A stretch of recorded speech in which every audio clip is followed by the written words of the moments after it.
क्या आप भी अपनी बेटी के भविष्य के लिए सुकन्या समृद्धि योजना में निवेश कर रहे हैं? तो सावधान हो जाइए, क्योंकि ज़्यादातर लोग 5 ऐसी बड़ी गलतियाँ कर देते हैं, जिनकी वजह से उन्हें लाखों का नुकसान होता है और उन्हें पता भी नहीं चलता है। तो आप इन गलतियों से बचने के लिए यह वीडियो आखिर तक ज़रूर देखें, वरना आप भी इन गलतियों का शिकार हो सकते हैं। तो नमस्कार दोस्तों, मेरा नाम जो है विपिन पतालवंशी है और आपका स्वागत है आपके अपने यूट्यूब चैनल विपिन पतालवंशी पर, जहां हम बात करते हैं पैसे बचत करने के तरीकों, सरकारी योजनाओं तथा स्मार्ट इन्वेस्टमेंट की। तो अगर आप पहली बार चैनल पर आए हैं तो चैनल को सब्सक्राइब जरूर करिएगा। तो हम बात करते हैं, वैसे सुकन्या समृद्धि योजना में हमारी तरफ से तो गलतियां बहुत ज़्यादा हो जाती हैं, लेकिन 5 प्रमुख गलतियों की चर्चा हम जो है इस वीडियो में करेंगे। पार्ट 1 होगा, और जो है आगे की जो है गलतियों की चर्चा हम जो है पार्ट 2 वीडियो में करेंगे। तो पार्ट 1 में आइए चर्चा करते हैं 5 बड़ी गलतियों की। तो पहली जो है गलती जो होती है अकाउंट होल्डर से या हम कहें अभिभावक लोगों से, तो पहली गलती इसमें है अकाउंट टाइम पर ना खोलना। पहली गलती कौन सी हो जाएगी? जो अकाउंट होगा, अकाउंट टाइम पर ना खोलना। अब एक ऐसी गलती है अकाउंट टाइम पर ना खोलना। तो अकाउंट टाइम पर हम कैसे नहीं खोलते हैं? तो जितनी जल्दी हो सके उतना पहले खाता जो है इसमें सुकन्या समृद्धि का पोस्ट ऑफिस, बैंक, जहां सुविधाजनक हो वहां ओपन करा लेना चाहिए। इससे क्या होता है, उतना समय मिलता है, कंपाउंडिंग मिलेगा, मैच्योरिटी काफ़ी बढ़ जाती है। कई लोग होते हैं जो बेटियों का जो अकाउंट होता है 9-10 साल की उम्र में खोलते हैं, 9-10 साल की उम्र में, क्योंकि 10 साल के नीचे वालों का ही खाता खुलता है। तो जब 10 साल में खाता खुलता है तो 15 साल आपको जमा भी करना है। तो 15 साल जमा करेंगे, 6 साल और लगेगा, 21 साल। तो 9-21 जोड़ देंगे तो कितना हो जाएगा? 30-31 साल का। इतना लंबा वक्त लगेगा, तो आपके समय पे पैसा काम में भी नहीं आ पाएगा। तो बुद्धिमानी इसी में है, विवेकशीलता इसी में है कि हम जो है खाता जो है बहुत लेट कर दें। तो हमको जो है 0 से 5 वर्ष के अंदर एक खाता क्या कर लेना चाहिए? जरूर से जरूर ओपन करवा लेना चाहिए, किसी भी बैंक या पोस्ट ऑफिस में। देर करने का कोई फायदा नहीं है।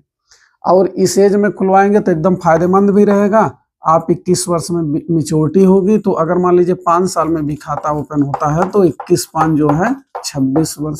बेटी की उम्र 26 वर्ष होते होते आपकी मेच्योरिटी भी पूरी हो जाएगी। तो ये पहला जो है इसका गलती करते हैं, ज़्यादा लेट जो है खाता ओपन करवाते हैं। दूसरा हम आ जाते हैं, तो हर साल मिनिमम डिपॉजिट ना करना। दूसरी क्या है?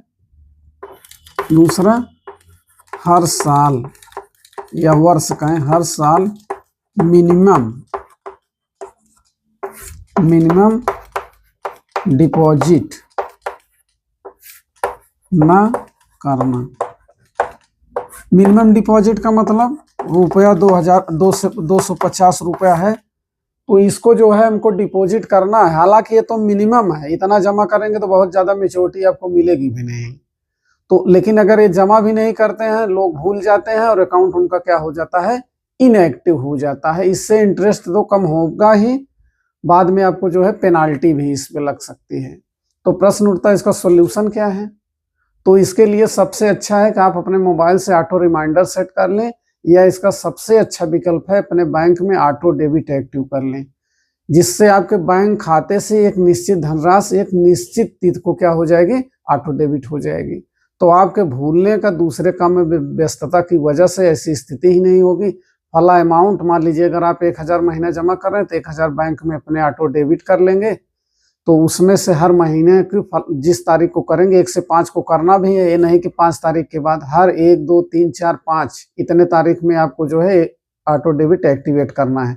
तो कर लेंगे तो हर महीने उतना अमाउंट जो है आपके खाते से डेबिट हो जाएगा। अब तीसरी गलती कौन करते हैं? तो बेटी का आधार और पैन अपडेट ना करना। तीसरी गलती, इसको थोड़ा मिटा लेता हूं। तीसरी गलती, बेटी का क्या करते हैं? बेटी का क्या करेंगे? इसमें हम आधार और पैन अपडेट नहीं करते, बेटी का पैन और आधार अपडेट न करना। ये कौन सी गलती है, बेटी का आधार और पैन अपडेट न करना?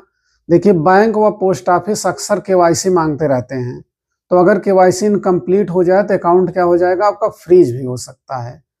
अतः हर 2-3 साल में केवाईसी चेक करें। आधार में यहाँ एक सावधानी और भी बरतनी है, अगर आपका आधार में एड्रेस चेंज होता है तो आधार चेंज होने के बाद जरूर पुनः जो है रिकेवाईसी जो है जहाँ अकाउंट रहे वहाँ जरूर करा लीजिए। अब आ जाते हैं हम चौथा क्या है, साल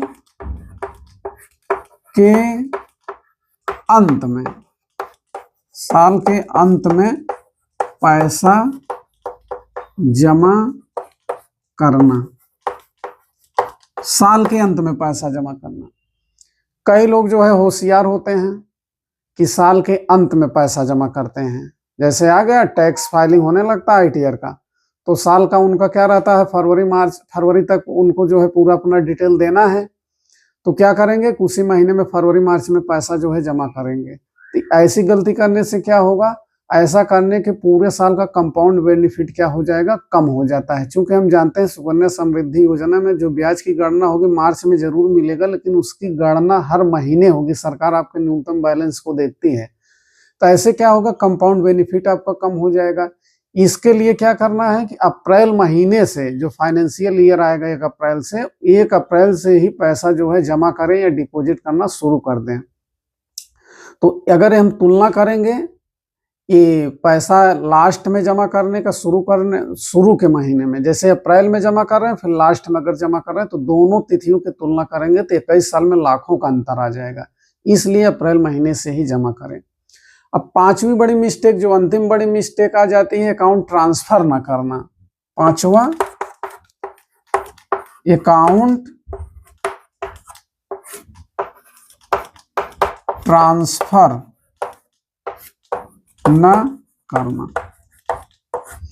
अकाउंट ट्रांसफर न करना, ये 5वीं गलती है। इसमें क्या होता है, अगर आप दूसरे शहर या बैंक में शिफ्ट होते हैं, जैसे आप दूसरे शहर में रह रहे हैं, दूसरे बैंक में आप शिफ्ट हो जाते हैं, अकाउंट पुरानी जगह रहने देते हैं, तो अपडेट न होने की वजह से क्या होगा, इंटरेस्ट मिसमैच हो जाएगा और डॉक्यूमेंटेशन इशू भी आ सकता है। जबकि सुकन्या समृद्धि योजना का अकाउंट आसानी से पोस्ट ऑफिस से बैंक या बैंक से पोस्ट ऑफिस, फिर से ध्यान से सुन लें, सुकन्या समृद्धि का अकाउंट आसानी से पोस्ट ऑफिस से बैंक या बैंक से पोस्ट ऑफिस में ट्रांसफर किया जा सकता है, वह भी बिल्कुल फ्री में। हाँ, कुछ बैंकें जरूर हैं रिस्ट्रिक्शन लगाते हैं, ट्रांसफर नहीं करती हैं, बाकी ज्यादातर बैंकों में ऐसा है कि आप ट्रांसफर पोस्ट ऑफिस से जो है बैंकों में आराम से करा सकते हैं, वो भी जो है निःशुल्क है, फ्री में। तो दोस्तों, अगर आप सच में अपनी बेटी के लिए स्ट्रांग फाइनेंशियल फ्यूचर बनाना चाहते हैं तो इन 5 मिस्टेक्स को रिपीट मत करें। वीडियो अगर हेल्पफुल लगी हो तो लाइक करें, और ऐसे फाइनेंशियल ज्ञान के लिए अपने चैनल को जरूर सब्सक्राइब करें और बेल आइकन को दबाएं। धन्यवाद, मिलते हैं अगले वीडियो में।